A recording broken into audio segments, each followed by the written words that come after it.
Okay, welcome everyone. We are here to hear from Alex. I don't know whether Alex is there. Alex, if you are there, do you want to say? Hello. Okay, thank you, Alex.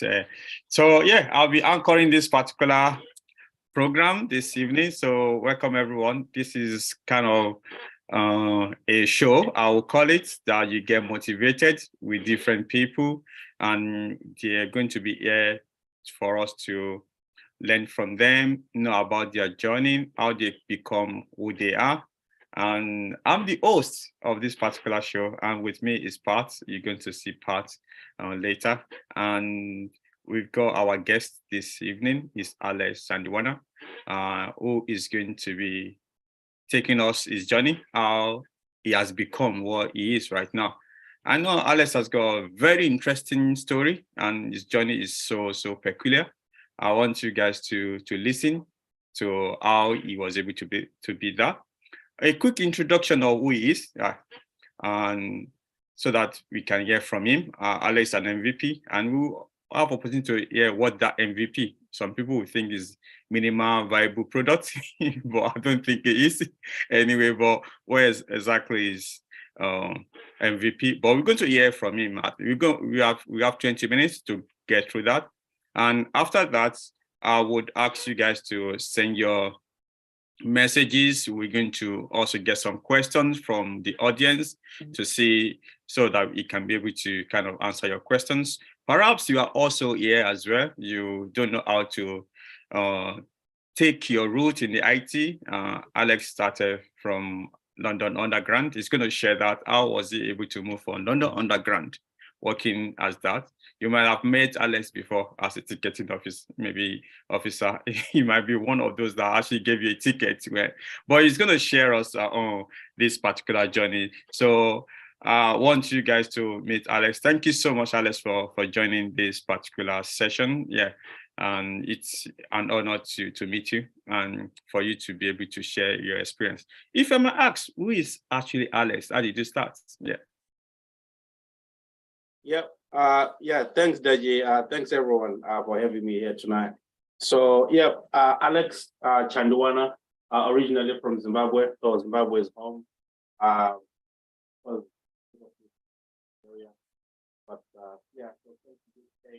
In about 2001. So when I arrived to UK, going through the school, Alex, you're sounding very far. Yeah, away from the microphone. Thanks.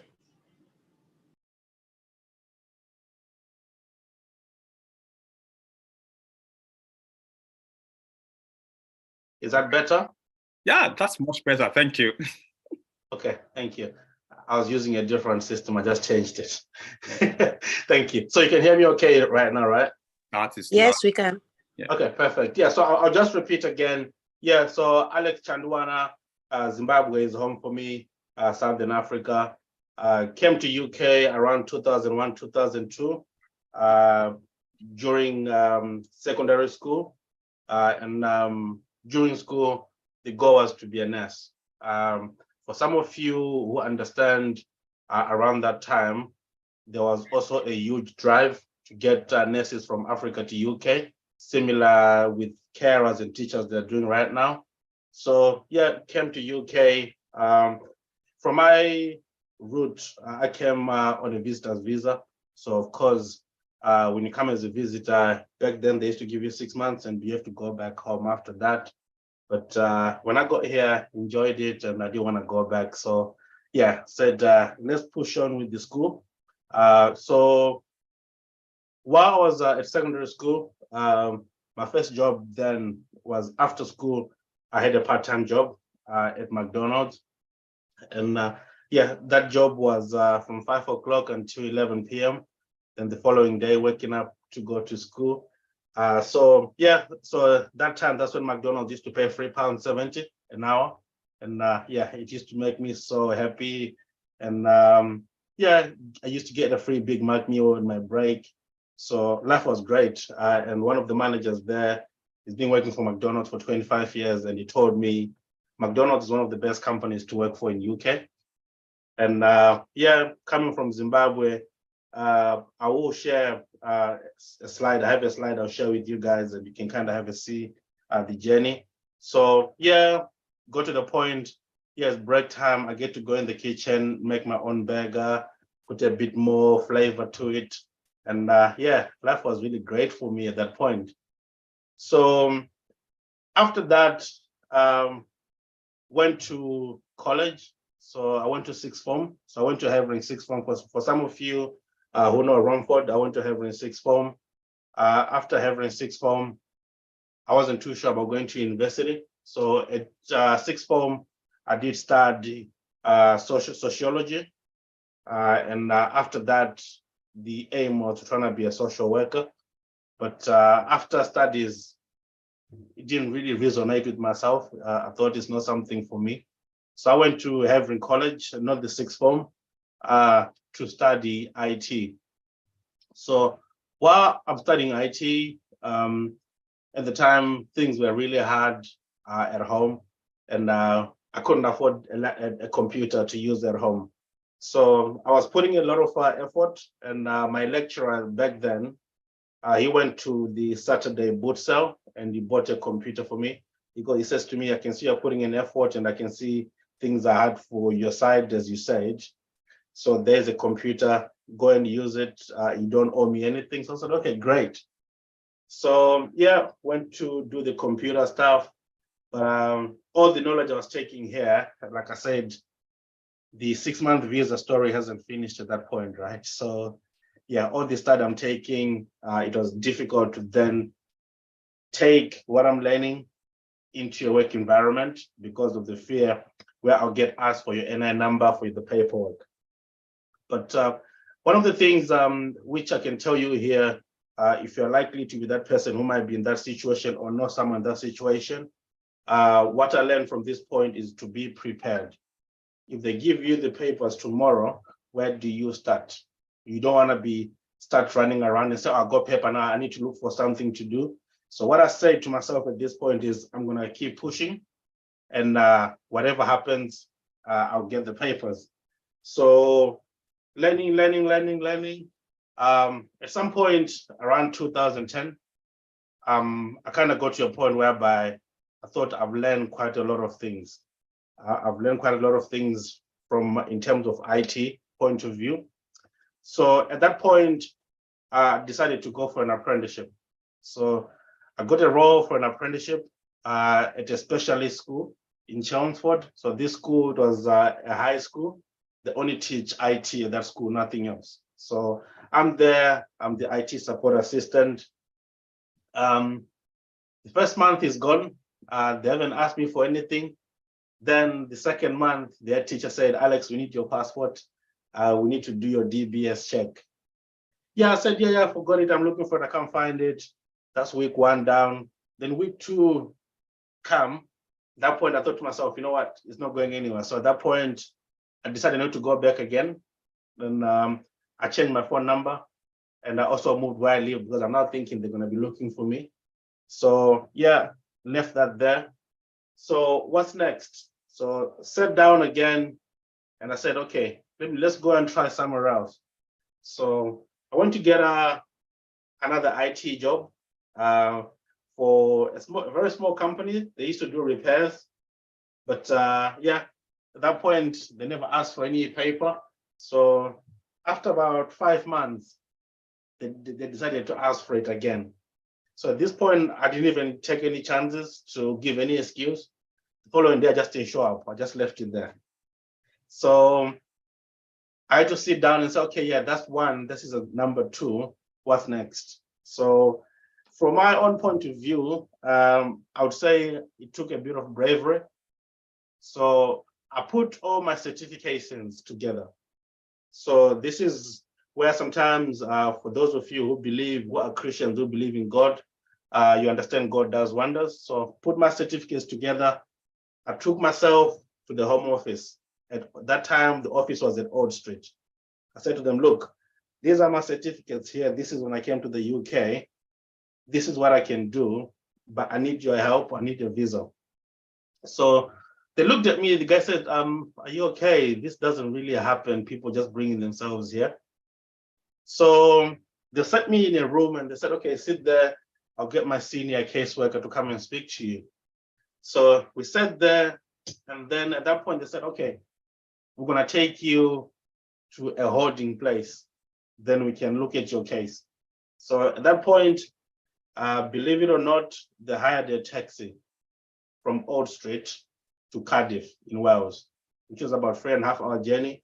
There was no police with me, there was no security, just me and the cab driver. They also gave me 20 pounds to say that's 20 pounds. If you want to get food on the way, tell the driver to stop and then carry on. So at that point, they gave me documents of where I'm going. And at that point, I don't even know where I'm going. So yeah, arrived in Cardiff. And then once I arrived in Cardiff, they gave me accommodation. It was more or less a shared house with about 4 other guys. None of us understood each other because we're all from different locations. So while in Cardiff, again, we're not like in jail. It was more of a house. You come out for the day. So during the day, some of the colleagues who were staying in this house will say, let's go and play football. At that point, I said, no, I want to go to the library. So at that point, I'll go to the library. I don't even know what I'm looking. I'm just browsing on the internet. I'm not doing anything to do with IT at that point, but I'm just browsing, trying to say, okay, what is it I can learn more? I'm looking at things like social work, even nursing, how to get into it, but it wasn't my thing. So after about 2 weeks at this place in Cardiff, I got called to say, oh, we want to interview you so we can look at your case and see how we can move forward with it. If you decide you want to go back to your home country, we'll help you to go back. And then if it doesn't happen that way, then the authorities will decide on your case. So at that point in Cardiff, went for the interview, told them exactly my story, exactly how I came to UK. And again, at that point, I had the certifications of some of the things I've done. So this is what I've done. And believe it or not, after about 35 minutes, being in a room, being interviewed, the lady says to me, I'm going to give you the papers. I'm going to give you an indefinite leave to remain. I can see you're a good character and you're someone who's driven to do something. So at that point, yeah, got the papers, said, okay, I'm not staying in Wales. They said they're going to give me a house in Plymouth. But I said, no, I don't want to stay in Plymouth. I'm going to go back to my family in London. So came back to London. While in London, one of the best places I've always dreamt of working at since I've been McDonald's was at Marks and Spencer. So at this point, started looking at jobs at Marks and Spencer. So eventually, for those of you who know a place called Lakeside in UK, those who don't know Marks and Spencer, it's a retail shop. So I got hired as a Christmas temp. So being hired as a Christmas temp, my job was to get people to sign up to the Marks and Spencer credit card. And for me to be able to be successful, they expected me to sell 7 credit cards a day, get people signed up. So this is not something I've ever done before, but I went online and started looking at people who do these kind of jobs, how they sell these things. So for me, I said, okay, I've got an idea, let's go. So for me, the learning point here, the importance of having a conversation. So while having conversations with different people, at this point, I was averaging 10. My target was 7. So I was doing 10 a day. And after the Christmas period, they said to me, we're going to give you a permanent job.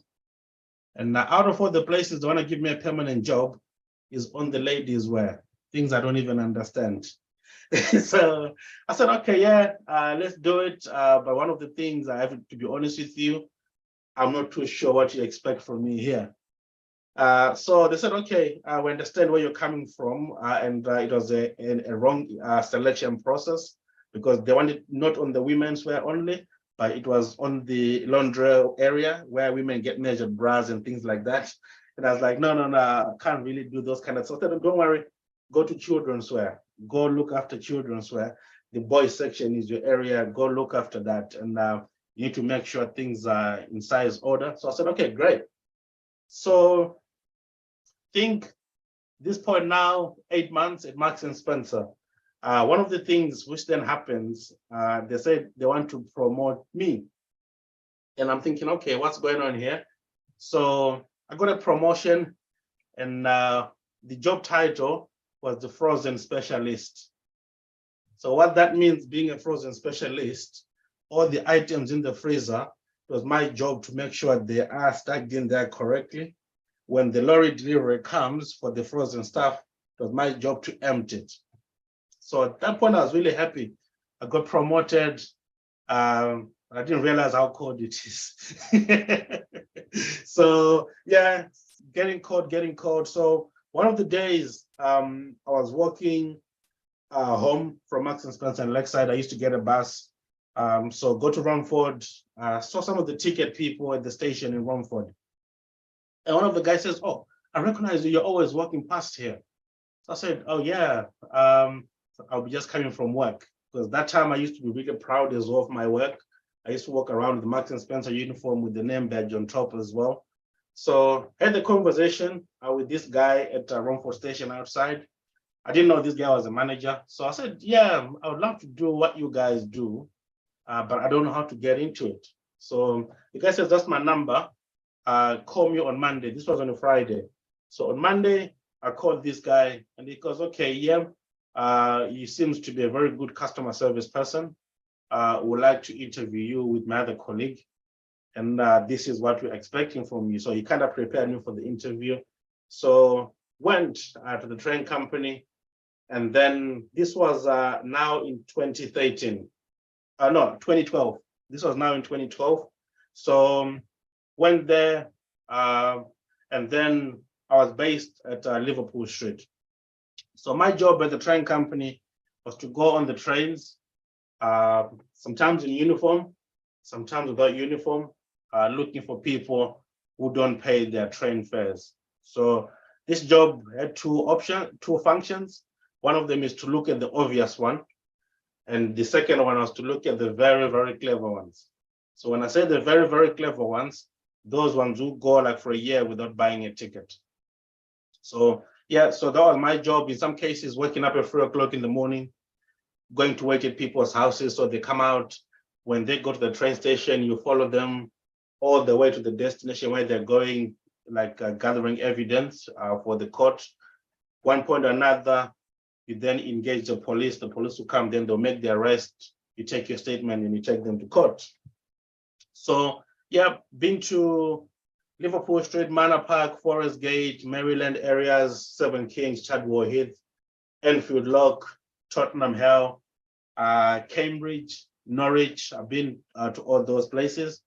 So because I was getting up so early in the morning, it started becoming a bit difficult. So around 2014, I started asking myself, okay, this is really tough because I'm getting up at 4 o'clock and I'm coming back home. By the time I come back home around 2 or 3 o'clock, I'm extremely tired. So I'll just basically sleep. So during this role, one of the key motivations for me, I used to have one of my shoes I used to wear for work. So this shoe, I bought it at Stratford Market. It was a leather shoe, but it was a fake one.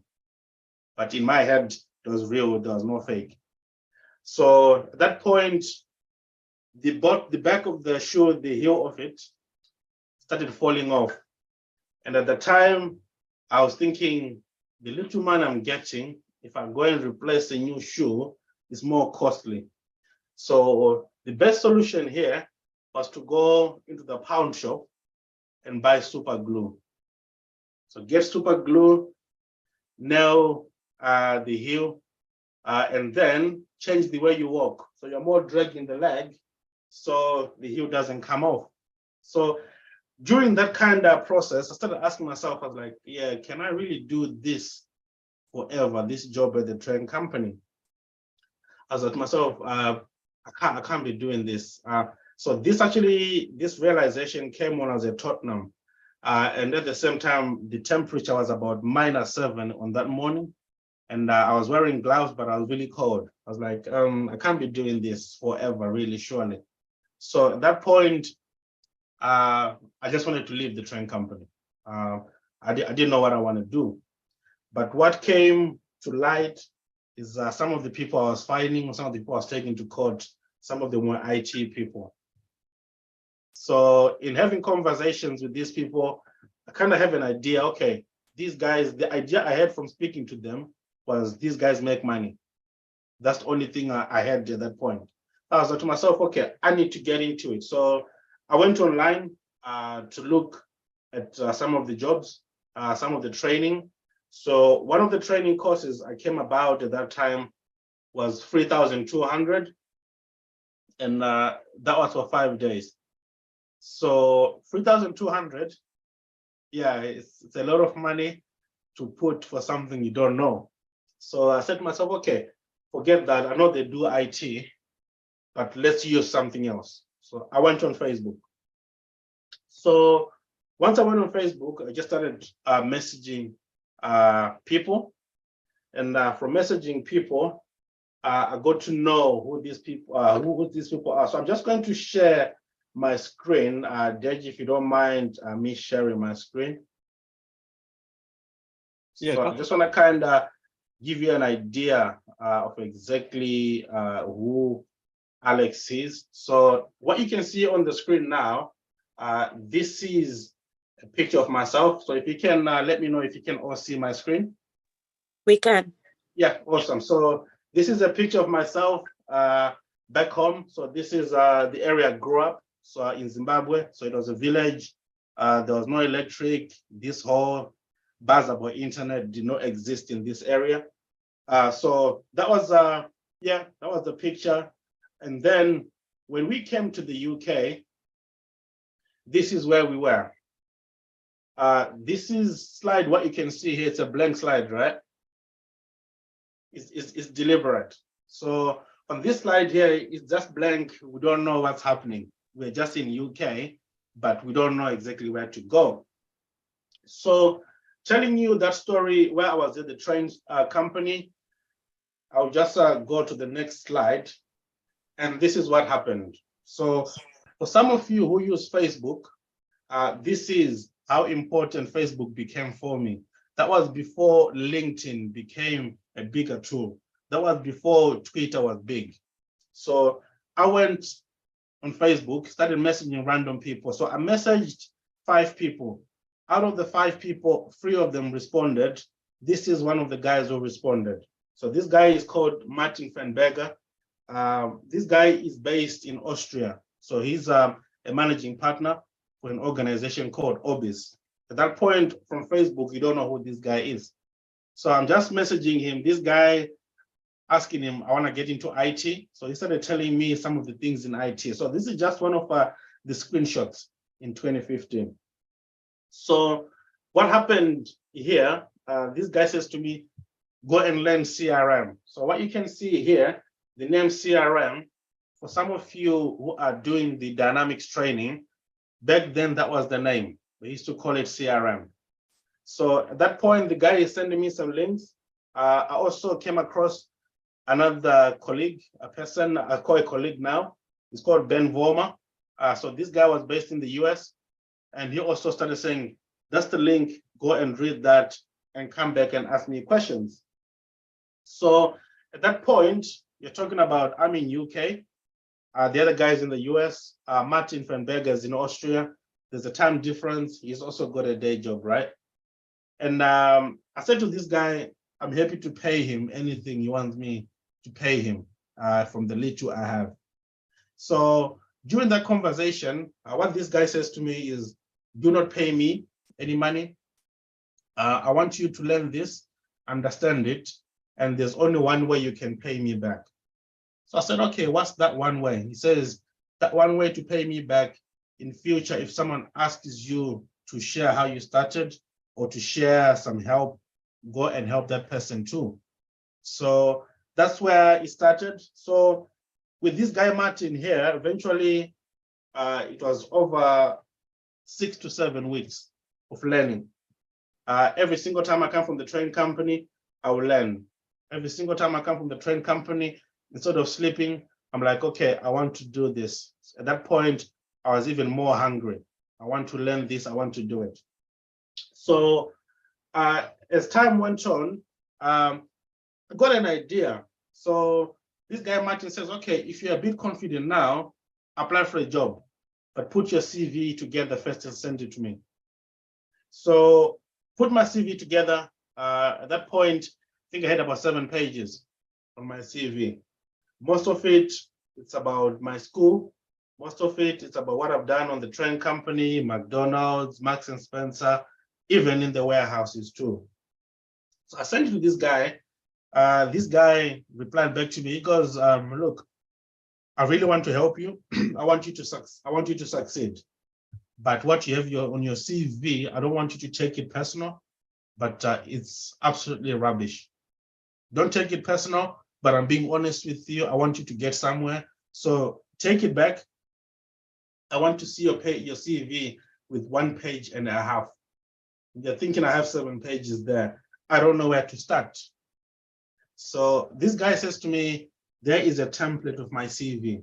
Do not copy and paste it. Just look at it to get the idea of how your CV should look. So at that point, yeah, I had to look at it, send the CV back. So at that point, he says to me, I'm happy with the CV. Are you ready to go for an interview? So he says to me, whatever job you find online, send me the job spec so I can look for it. And I can tell you if you're capable or if you are able to go for that interview. Picked it up, share the job spec. Then at that point, I'm thinking, okay, is this gonna make it easy for me, right? It says to me, okay, you got this job spec. What is it you find yourself fitting in that job? I said, the money they're paying will fit in perfect for me. That was the first answer I gave him at that point. So he then says, okay, tell me when you get to the interview, what are you gonna say? So started telling him some of the things I've learned from self-learning. And at that point, he says to me, let's take a step back. And we need to go for a training course. So he sent me a link to an organization called QA. So this organization called QA, he sent me a link to go and learn Dynamics CRM 2015. So at that point, the training material was based on the version of Dynamics. So went for the training. This training was 3,200, including VAT. So what this guy says is, send me the money. I'll pay it on your behalf. Then I'll claim the VAT, so it's cheaper for you. So at this point, I've never met this guy. I've never spoken to him. All the communication was on the chat. So I said, okay, I'm just gonna go for it. So I gave him the money. I booked the training. He sent me all the details and I went to the training.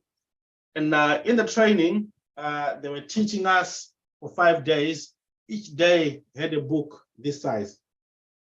So you can imagine something is still new and is going from one ear to another. So this is 5 days, 9 o'clock to 5 o'clock. You only have 30 minutes break. So after the training, I thought, okay, that was fun because I now had a pile of books at home, right? I'm thinking, okay, yeah, it's fine. So I went back to Martin. Martin says to me, how was it? At that point, that's why it was important for me to be honest. So I said to the guy, look, I went to this training course, but what I'm thinking about here is the money I've spent because I did not learn anything. It was just too fast-paced. He said, okay, that's fine. Don't you worry. Let's take a different route. So we started preparing for interviews. So at this point, this was about week 9 from the point I started learning. And at this point, we started doing mock interviews. So these mock interviews, believe it or not, they were not on a phone call. It was via chat on Facebook. So in some cases, you won't respond because he was an hour ahead and I was an hour behind. And he also had kids as well and a family on his side. So he says, okay, sometimes I won't be able to reply. I'll just send you the questions, reply back to me as soon as you can, and I'll reply back to you. So yeah, went for interviews, been to Southampton, been to Manchester, been to Leeds, been to Newcastle. At this point, I used to live in London, and some of you are thinking, why are you going to a job in Manchester or London or Leeds? For me, at that point, I was in a place to say, I'll move to where that job is. For me to get an entry point, I will move to that location. So as time went on, been to these interviews, I think I went to about 6 interviews. And on those 6 interviews, I can assure you, each one of them, I was walking away thinking I've got the job, thinking if they don't take me, it's their loss. And you'll be thinking, you're very cocky and too confident, ain't you? So at that point, I'd learned a faint part of dynamics, and I thought I know it all, which is something for any of you when you go into the market. It's make sure you sell yourself very well, but do not be overly confident the way I was myself. Sometimes it can work against you. So interview number 7 on a Friday, the recruiters called me. There's an organization, a consultancy. At that point, I don't even know what a consultancy is. They want to have an interview with you. They have a first line job for Dynamics. So I said, okay, great, let's do the interview. Can you do morning? I said, no, I cannot do morning. At that point, I was a bit scared. So I said, yeah, we can't do morning. Let's do afternoon. So yeah, 2 o'clock interview. Yeah, great. So went on the interview with this organization. This organization was a consultancy in the wealth and asset management world space. So went on this interview. After about 7 minutes on a phone call interview, that time there was no Microsoft Teams. They said to me, we like what we are hearing from you, and we want to offer you a job. So at that point, they offered to pay me 275 a day, and I refused. I said, I cannot take 275. It's too much, because at the train I was getting paid 90 pounds a day. So I'm saying I cannot do 275. It's just too much. At that point, I'm now treating the consultancy as my own pocket. So I said, no, I cannot take that. It's too much. I'm happy with 150. So the manager said, no, we cannot do that. We're going to give you 275 for 3 months.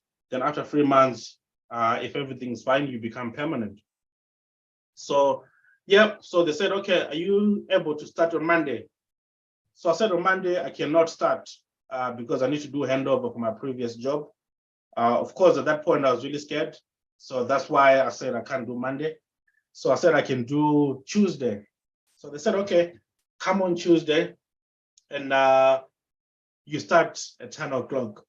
So between that Friday and Tuesday, the first thing I did on the Saturday was to make a trip to this place, to actually see where this place is and how am I going to get there come Tuesday.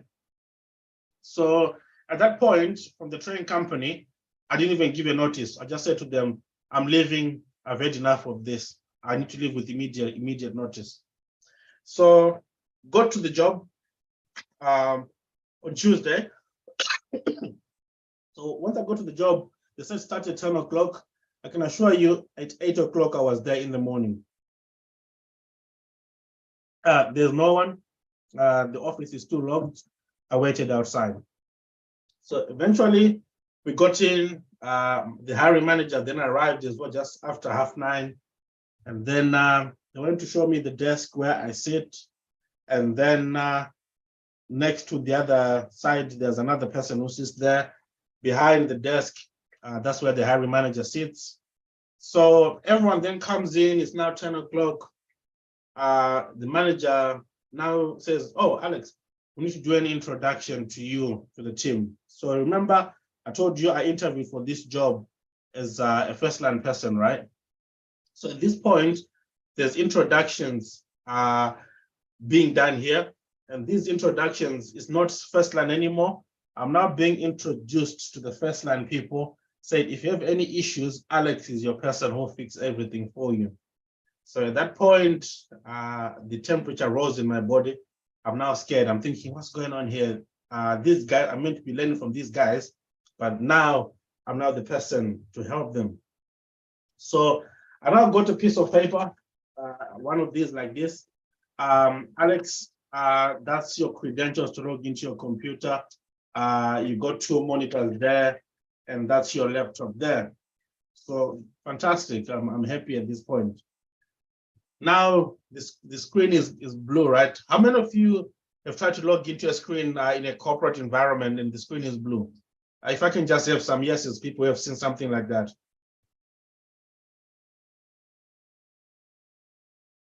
Anyone ever seen that before? Where the computer says Control or Delete. Anyone seen that before? I think, yeah, they can type yes. If you can type yes, Okay. okay, you got some people raising their hands. Yeah. Okay, cool. Yeah. Okay, great. So at that point, I have to tell you, I do not know how to do that. And I'm now the second line person here. So I do not know how to do it. Took me a good 5 minutes. I'm busy scratching my head. And for those of you who have said yeses, I'm pretty sure you can tell it's on the screen. It's just a matter of reading, right? So at that point, that's where I mastered the art of reading things. So I didn't know how to do Control Delete. I eventually managed to log in. So eventually managed to log in. This is the first job here. What you can see on the screen, can you still see my screen, right? You need to share it again, please. Yes, now. So this is where I used to sit in this company. For those of you now using DevOps, this was DevOps back then. So if you can see things are in progress, things are blocked, this is what it was back then. And at the same time, you know, you guys call it stand up, right? When I first said stand up, I just thought it's a matter of standing up and just sit down. I didn't know what's going on at that point. So this is me there. So after 3 months at this company, the lady from the HR called me to the office, and the manager said they want to have a chat with me. So at that point, yeah, it's finished. Like, okay, yeah, it doesn't really matter. At least I've tried. So I'm there. They said they're really happy with the work I'm doing, and they want to make me a PAM. So I had to ask 3 times to make sure I'm hearing correctly, because it's not something I was expecting. I was thinking, okay, yeah, just the end of it. So yeah, so eventually at this company, the guy I used to sit next to, he then made comments. So this guy, Deji, if you remember very well, this guy was Checkma. So this guy used to sit next to me. So this guy says to me, Alex, you know what? From the way you do things, I don't think you're gonna last too far. You're gonna get fired very soon. At that point, he didn't know I've been given the job permanent anyway. So yeah, he's told me, yeah, I'm not gonna last too far. I'm not good enough. So from him telling me I'm not good enough, I just thought to myself, you know what? I'm gonna work as hard as possible to make sure I can show this guy that I can do it. So from that point, about 6 months later, this guy was the one to go out of the door. He was the one to be forced out because he started having conflict with other people in the company. So at that point, I'm the one who then took over from his position. So at that point, there was also a colleague, which then became a brother of mine, Deji, who runs this BlueSky, amazing BlueSky. So Deji used to head the testing function for this organization. So what then happens at this point, it's Deji invited the whole team to go for lunch. So this place was called Pimlico. So this place is like in Westminster. So Deji invited everyone, oh, let's go for lunch, team lunch. And I got there to the team lunch. So I think this was about 2016. So we're at the team lunch, I'm looking at the menu. I'm seeing a portion of chips is about £5. I'm like, if a burger is about 16, 17 pounds, I'm not eating, I'll go with chips, it's okay. So I ordered chips at this point, and everyone else ordered burgers, fish, salads, and drinks. At that point, I did ask for tap water because I'm thinking £5-6 for chips, then having a drink, which is about £2 or £3, that would be just too much for me. So at the end of the lunch, what then transpired here, Mr. Deji pulled out his card. He says to me, no, I invited you to lunch, so I'll look after you. He paid for it. So at that point, I'm thinking, I'm hungry. I should have ordered a bit more. But it was too late. So one of the lessons I learned from this experience is not to make assumptions, and at the same time, just have a conversation. If money is tight, or if you're not sure about something, just speak to someone and say, look, I'm struggling with this. I cannot come to lunch. But in my case, yeah, I came back to the office hungry because at that point I was kind of getting used to having sausage rolls at lunchtime, and they just keep me going. So it's one of the lessons I learned within this experience. At that point as well, I then got given a change request to say, we need to change our system. So at that point, I don't know exactly what a change request is. So what I managed to do at this point was to print it out. So at this company, there was also another friend who then also became a brother.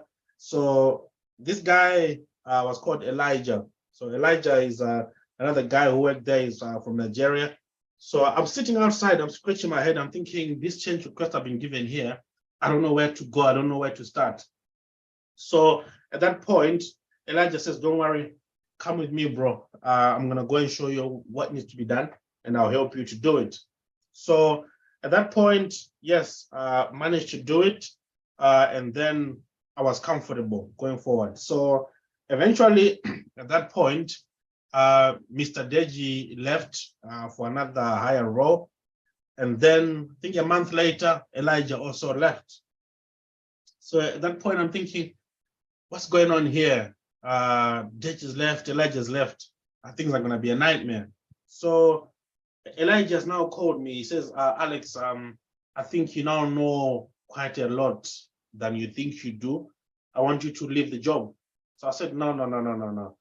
At that point, I'm now telling myself, why is the devil like this trying to get me to leave a job where I'm comfortable? Because at this company, they used to have Fanta, they used to have beer in the fridge. They used to have even a facility to make your own eggs. And I'm thinking, life is good. I'm more than happy to retire at this place. Breakfast as well. And yeah. Yeah. So at that point, I'm like, no, I'm not leaving. So I said to Elijah, please don't do this to me. I need to be at this job. I'm really enjoying it. I get to go for lunch whenever I want to now. So Elijah one day says to me, Alex, can I see your CV? So I sent Elijah my CV. And what happened is when I sent Elijah my CV, Elijah started applying for jobs on my behalf. So at one point I got a phone call from a recruiter.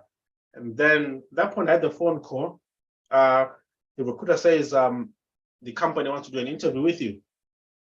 So I then called to Elijah, said, Elijah, why is it you're not really happy? I thought you see me as a young brother and now you want me to leave this place. This place is, I think I said, it's honey and milk for me. I need to stay here. So yeah, I had the interview with this company. This company was an engineering firm. And then the interview was a phone call interview. This phone call interview lasted for an hour and a half. And you can imagine I'm at the office. There's no home working at that time. So at that point, done the interview for an hour and a half, and they said they're really happy.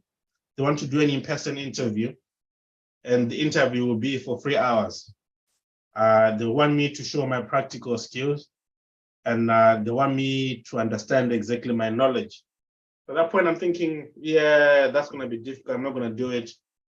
They said to me, can you come next week for an interview? I said, no, I've got a project I need to deliver. So next week, there's something which is going live. They said, don't worry, we'll wait for you. When it goes live, you can come after. So on this specific day, I then took a day off from the company I was working for, went for the interview.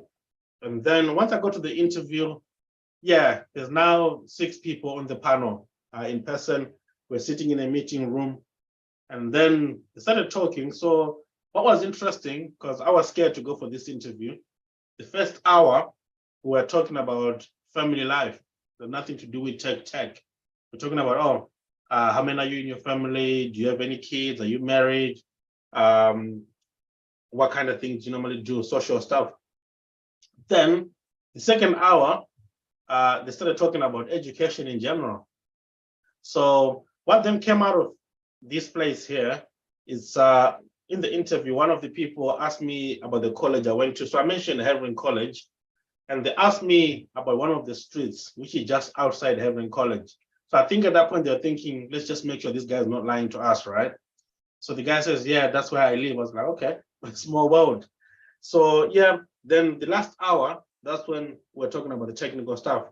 So before I left the room, the hiring manager just said to me, listen, we're not gonna waste any time. Just gonna tell you, we're gonna give you the job.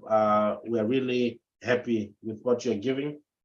So at that point, yeah, great.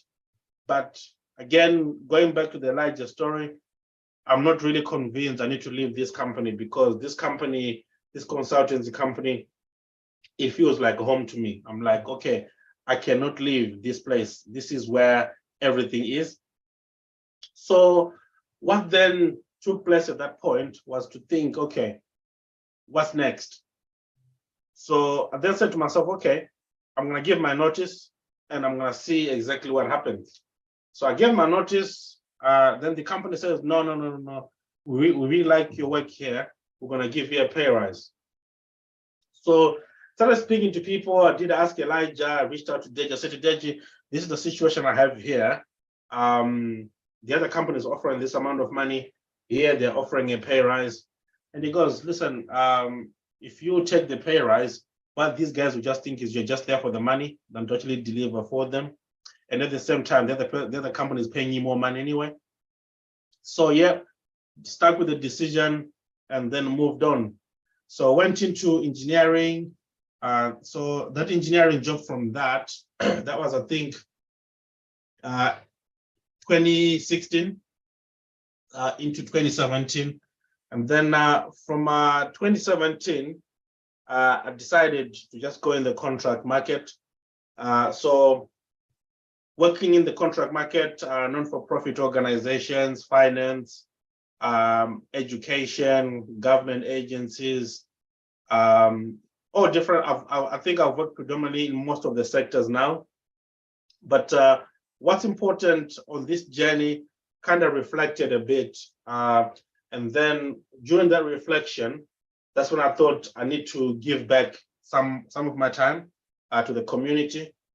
So how I give back to the community is with some of the events which I'm privileged to be invited, like here at BlueSky. And I also formed my own community, which is called Power Platform Africa, a community where I just share some links to people to learn tech. And if people have interview preparations they need help with, if I have time, I would then help them with that. So during that, started also presenting at Microsoft events, started presenting at other local events as well, UK and abroad. So during those times, just to give you an idea, I'll just share my screen again. I also have a blog where I tend to blog as well about some of the things I learn as I go on my journey. And just for some of you on the call, if you do wish to connect on LinkedIn, just scan this here. And yeah, if you have a question, please do message me. But please bear with me. Sometimes I get crazy busy. So it might take me a day or so to reply to you, but I'll definitely reply. So yeah, eventually now opened a consultancy. We actually do the consultancy business myself now for organizations, and just hire people who can deliver these projects for me, and we can get things going. But what's important here, which I really want to share with you all, is all of you on this call here, whether you have experience, whether you don't have experience, or whether you are on the crossroads, you don't know where you want to go to. What I can assure you is within technology, regardless what role you go for, you all have the capability to do it. One of the best privileges which I did not have myself and which all of you have is BlueSky. BlueSky, what they do is not something you see or you find easily. So you have structures on how you learn, whether it's business analysis, whether it's QA testing, whether it's project management, whether it's Excel, whatever it is, there's a structure to it. And at the same time, what you're getting at BlueSky is that continued mentorship, which again, I did not have. And that mentorship is very, very important. So why is that mentorship very important? You have colleagues like Deji, Lady Pat, to name a few, people who are very experienced, who have been on the market. Of course, they are also very, very busy, but if you do not ask, you do not get. That's just one thing. You do not ask Deji, Lady Pat, or any of the mentors you have on the call will never guess what you need. So it's important, if you know, okay, I need to ask you a question, ask the question. And at the same time, I know on the call, there's about 140 people. One thing you need to understand is there's nothing called a stupid question. Out of that 140 person, you can ask a question, and there is likely, I can assure you, to be 20 people out of the 140 people who wanted to ask that question, but they were nervous, but they're gonna learn from it. So that's one of the things which is very important. And again, one thing is once you get your job, please make sure you don't just sit and say, okay, everything's good, the way I was trying to do at that consultancy, thinking, okay, I've made it. Keep learning, keep pushing as much as you can. And most importantly, do not forget your others. You have other people on the platform. You might have people not on the platform who are also looking for a way forward. Share your experiences, give them that direction. For me, from a point of view, from my experience, one of the things which lacks, especially in technology, is the representation of Black ethnic minority people. One of the main reasons being is we do not like to drag others with us. We tend to say, okay, I'm Alex Chanduana, whatever is happening there, that's not my problem. And that is the reason why there is many of us. And what tends to happen with the thought process of many of us, it's technology is not for us, it's for Indians, it's for whites. But again, that's not it. The main reason here is sometimes we forget others. So all of you on the call, you have that amazing privilege to learn something. You get far, far away with your career, but we should not forget others. I know we're all busy, but never, never forget anyone who asks you for help or you think you can help.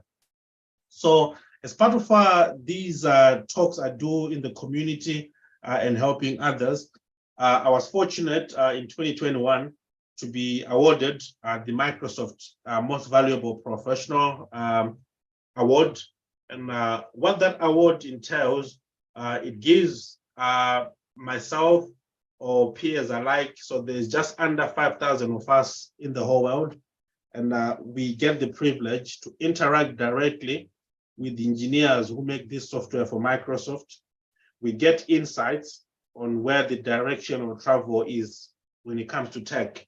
So like Mr. Deji here, he's an MVP. So please, when he does give you some guidance, I would kindly ask you to listen very carefully, because sometimes he's seen the picture before others have seen it. So what tends to happen here, Microsoft share this stuff under a non-disclosure agreement that we can advise people, but we don't tell them that Microsoft are bringing it. So that's one of the advantages you have at BlueSky. So one of the things as well as part of the MVP program, it's we get access to some of the training material to kind of share with people who want to learn.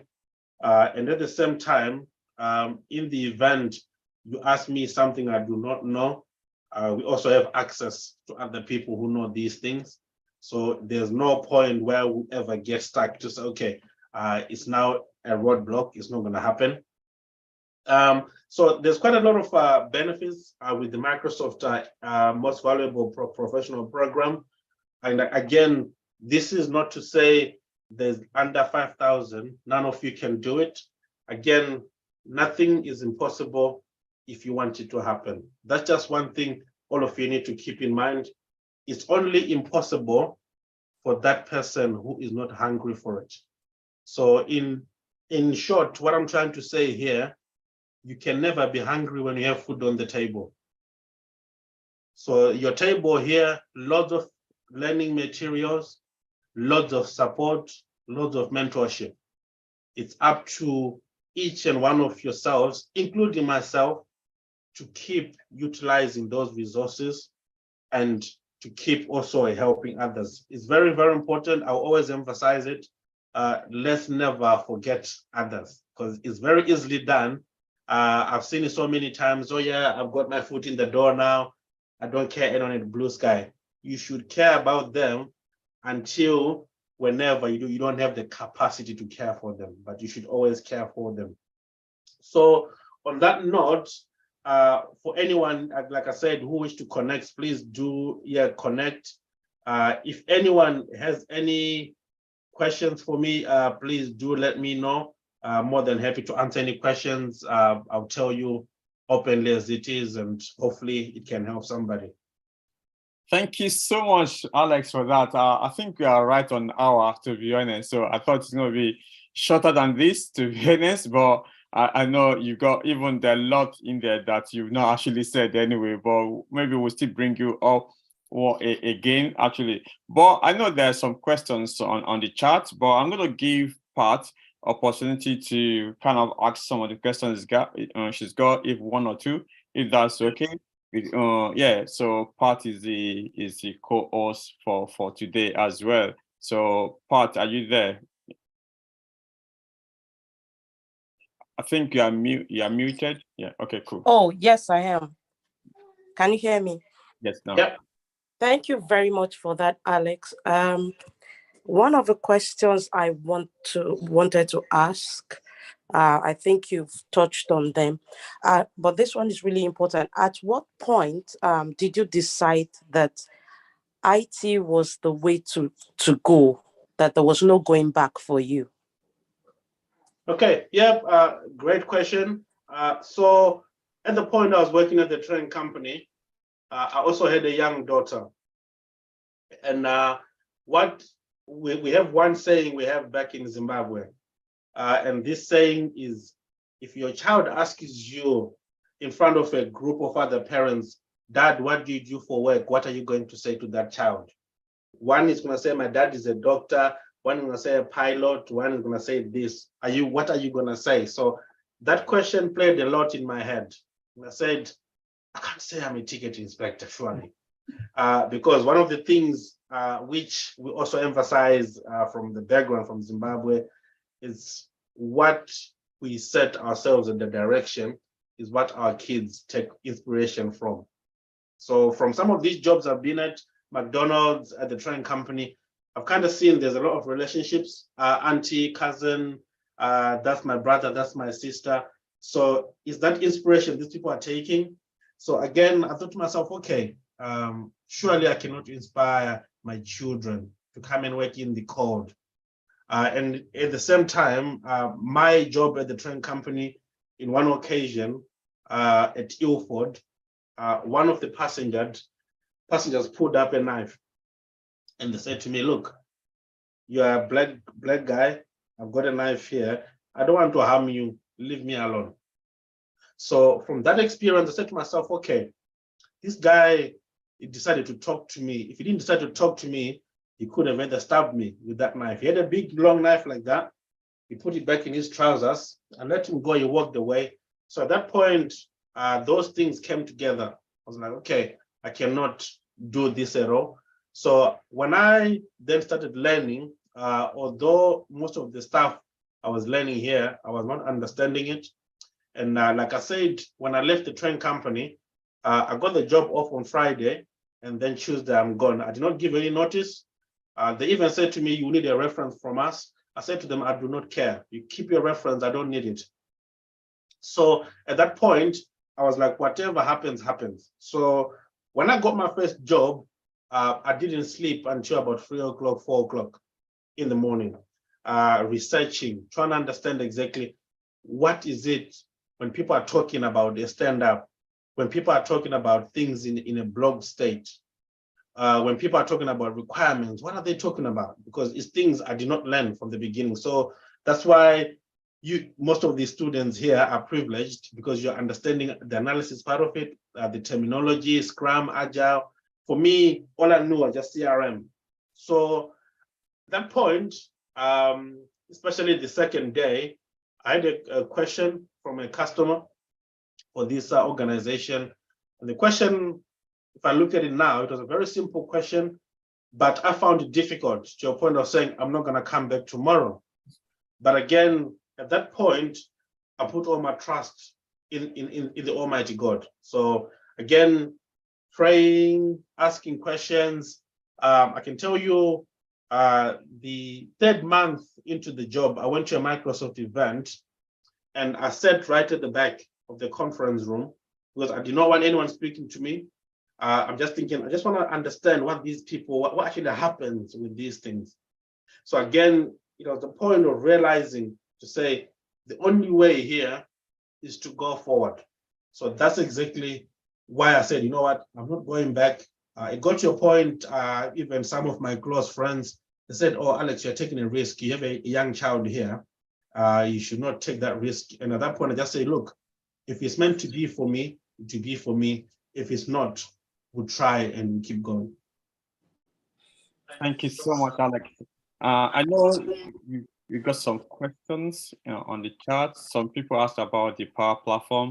I think that is the group that you host, actually. If you can send that to everyone so that they can also be part of that. So Alex also kind of, he does the same thing that I do as well, empowering people. He has spoken about that. And that, yeah, he's got a platform on WhatsApp that if you want to even be part of that, it's basically Power Platforms that you're going to be. Another question on the chat is, there's a question that, do you work remotely or in the office? And what advice do you have for people working remotely? Okay, great question. So for the past, I'll say 3 years now, I've been working remotely. And what's very, very important when you work remotely is to make sure there's an outcome, is to make sure you're delivering what the organization hired you to do.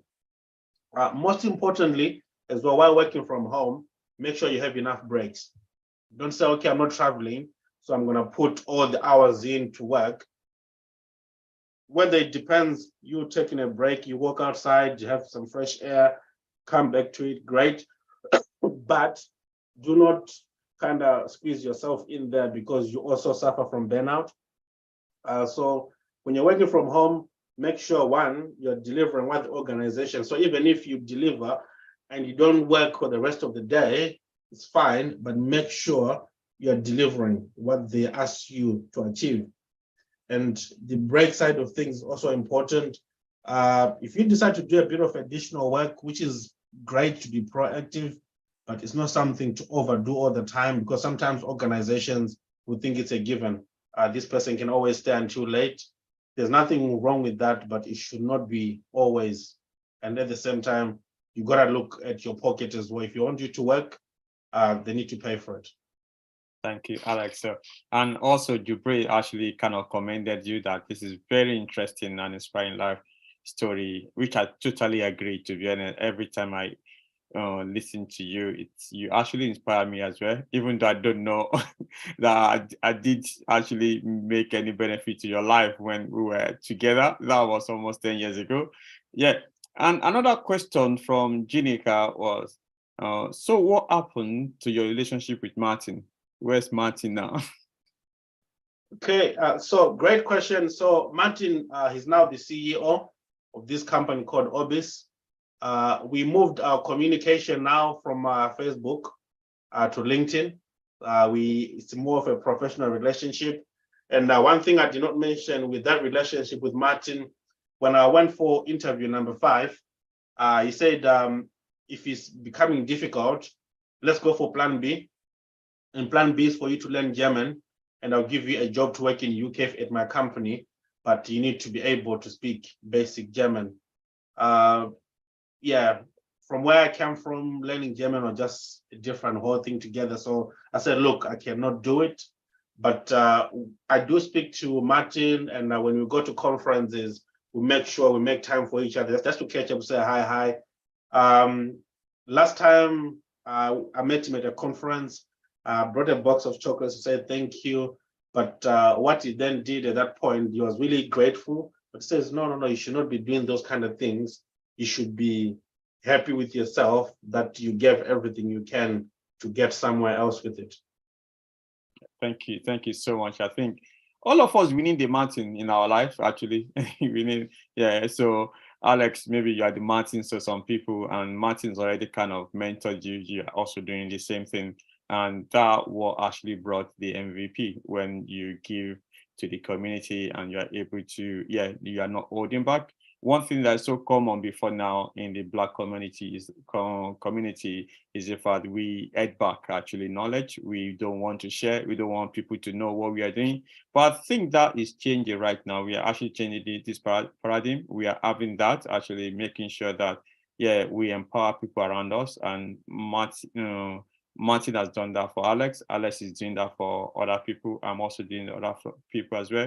So we are also kind of going out to evangelize the same thing. Anyone that you can help, do help them as well.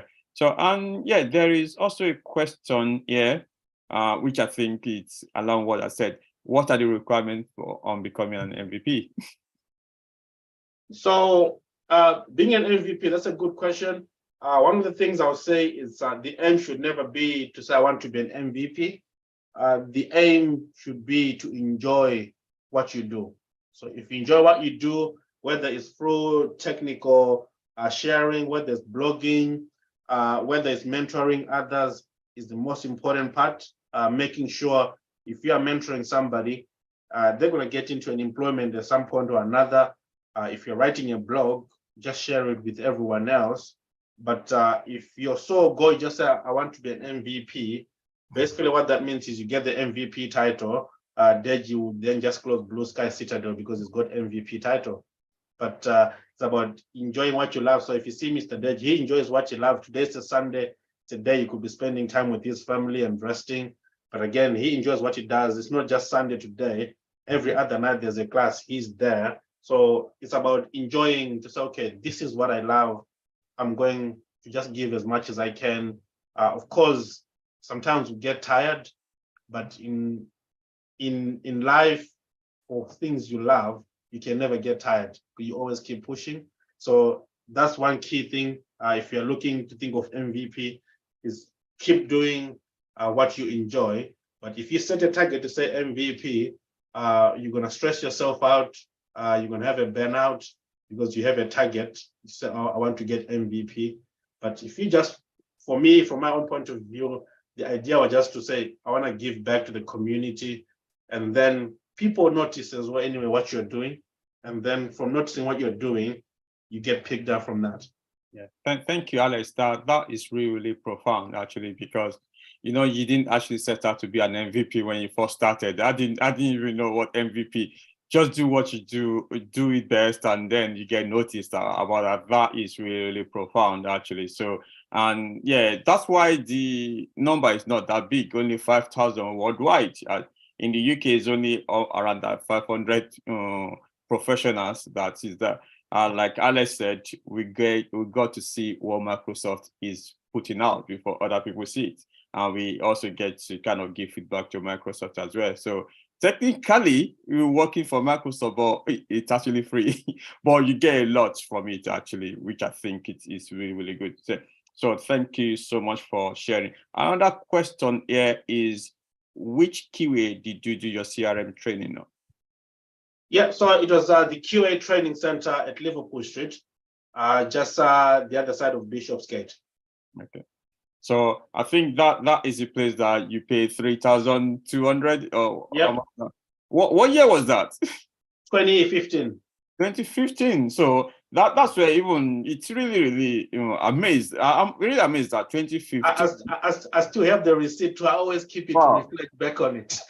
So, yeah, because some people you can know the value of what you can get actually. So sometimes people think, yeah, this doesn't worth that. Something, but you can see even on 2015, Alex had to pay over 3,000 to get trained. So what you get, even getting trained, you cannot put value on it. And even though it's only 5 days, and I think Alex said, even the 5 days, he didn't even understand anything. But the seed is already sown anyway, isn't it? So okay, and that's it. Thank you so much, Alex. Well, to just wrap it up from what you said this evening, so I can see what you said. There's faith in there. There's different approach. You got belief. You are prudent as well, and also, even though you know that this is your year, you went out, you did what you need to do. And there is a place for mock interviews as well. Martin was able to do that for you as well. And you also said about working hard. To be honest, it's very, very important also.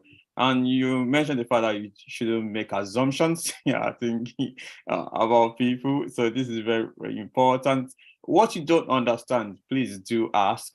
This is very, very important. So, and it's really, really good to have that. So, and friendship, yeah, you cannot place money on it. Yeah, it's very, very important to have good friends as well that can be able to support you in the time of need. And one thing that you also mentioned, nothing is impossible. I like that actually. You have to have that belief that everything is possible. Yeah.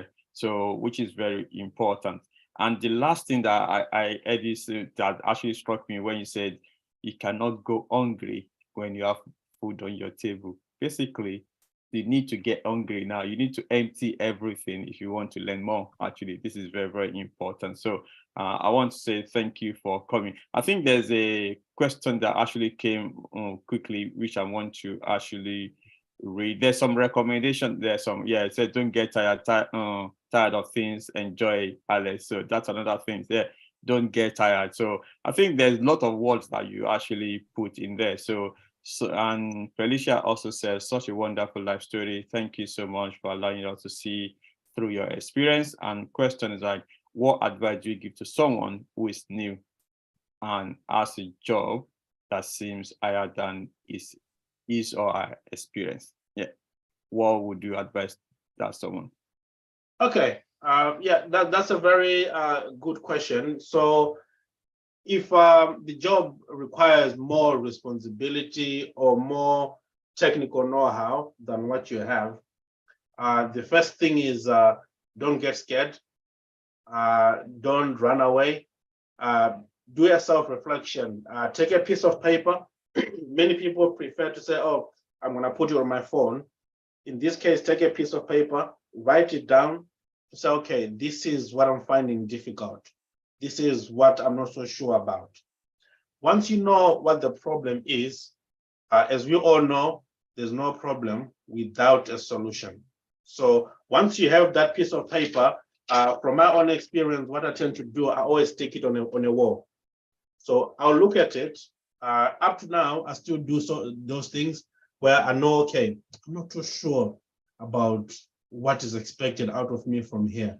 I write it down, and with my conversations with people, I kind of ask some of the questions, trying to understand a bit more, because once you understand a little bit more of what the expectation is, even if you go online, you are able to look for it, because the importance of looking online, you need to know what you're looking for in the first instance. So once I've written it down, understand what the problem is, start researching. In some cases, apart from researching, try to visualize it. Okay, this is what they're talking about. So from a dynamics point of view, in my case, they're talking about stand-up. They're talking about an agile way of working. What is it they're actually talking about? What's involved in agile? What actually takes place at a stand-up? For me, things which kind of I learned from that experience, okay, a stand-up is a time box event, and people give their updates. What were they doing yesterday? What are they doing today? Are there any impediments? Things like that. Things I did not know. but writing it down and then taking it forward. But you should never get to a point to say, oh, the role is a bit too complex for myself. Even from the training you get at BlueSky, whether it's Scrum, whatever job it is, don't look at the job and say, oh, they're paying too much or they're asking me a lot. If you do not apply for that job, the question I ask all of you, who's going to apply for that job then? That's just a question you should all ask yourself. If you don't apply for it, who's going to apply for it? Thank you so much, Alex. And secondly, last question, we are about to round up right now. So Jermaine actually said, thank you for sharing your story. What are the things that motivate you now? So yeah, that's a very good question. So for me, one of the things which a mistake I made in the beginning, I used to just to say, everyone, just come to me, come to me, come to me, come to me. So eventually I had, in some cases, 20 people I'm talking to at the same time. So it's difficult to manage. So to answer the question about what motivates me is to see 167 of you on a Sunday on a call with the will to learn. For me, I'm 100% convinced not all of you are here just to sit down to be at a social club. You all have ambitions to get somewhere. So for me, I'm pretty sure I'll start seeing things on BlueSky where people have got a job, where people have interviews. I get energy when I kind of start hearing those stories. Or even when someone comes to me and says, oh, Alex, I'm stuck here. I'm really happy with that. And at the same time, I don't really acknowledge when people come to me and say, oh, Alex, you've done great there. There's no greatness. The only greatness there is if we're all going in the same direction. That's, for me, that's what motivates me. So if I hear someone is doing well, I'm really happy with that. But if I hear someone was on this call and then they get homework from BlueSky and they don't make an attempt with it, yeah, that's where the motivation, the energy kind of goes down a bit. But if you come back, you put some effort into it, even if it's completely wrong, that effort for me goes a long way. Thank you. Thank you so much, Alex, for that. So the last question, I think before the last question, there's a comment in there that you said, yeah, no problem without a solution. That is a fact. Thank you so much. That's from Olusegun. So, and the last question, Alex, is like, what is your advice to someone that's aspiring to be like you, actually, or that want to look, have a career in IT, or doesn't know where to go to, like you were even a few years ago? Yeah. Okay, that's a great question. The first part of the question, someone aspiring to be like myself, I'd say is virtually impossible. Reason I say it's virtually impossible, we all have different amazing skills as different people. So what I would encourage anyone is to try and make improvements every single day, to say, today I was here, tomorrow I want to be a better person, I want to learn this skill, and just keeping that consistency. But if you look and say, oh, Alex is there or Dej is there, the way I learn things or the way I translate things when I learn them is completely different per individual. So it's important to look at yourself in the mirror. This is me here, and this is where I'm going. So in terms of someone want to get into tech or whatever role it is, put in the work. If you put in the work, again, things will come. Whether it's in a class at BlueSky, if you put in the work, everyone understands, okay, this person is putting in the work. Even if you are struggling, the effort part of it is important. And for you to get to the top level, even way ahead of Alex, is for you to have that consistency. Thank you. Thank you so much, Alex, for that. So yeah, that is it again right now. So on this particular show, I said it's a show, right? So we are going to have another person, even maybe next week or 2 weeks time. And you're going to hear about his own story, how he moved from a cab driver to become IT specialist as well. So, and if you have the same story and you want to share, so please do let us know. We are going to bring in people that have gone through some journey and you'll become something. So we want to actually hear from you. We want to get motivation from different people. So that is what we're going to be doing on this particular show. And I want to say thank you to everybody that tuned in. So if you want to, please link up with Alex on LinkedIn. And he has also shared his group that you can also be part of. That is Power Platform for Africa. So please do, if you can reshare it again, Alex, so that everyone can be part of that. Is a great platform, actually, if you want to learn about Power Platform, or if you want to be mentored by Alex. Alex is giving back to the community as well as Martins has given back to him. So if you also have stories also to share, also, please send an email to admin@blueskycitadel.com, admin@blueskycitadel.com. So I will be there, and we'll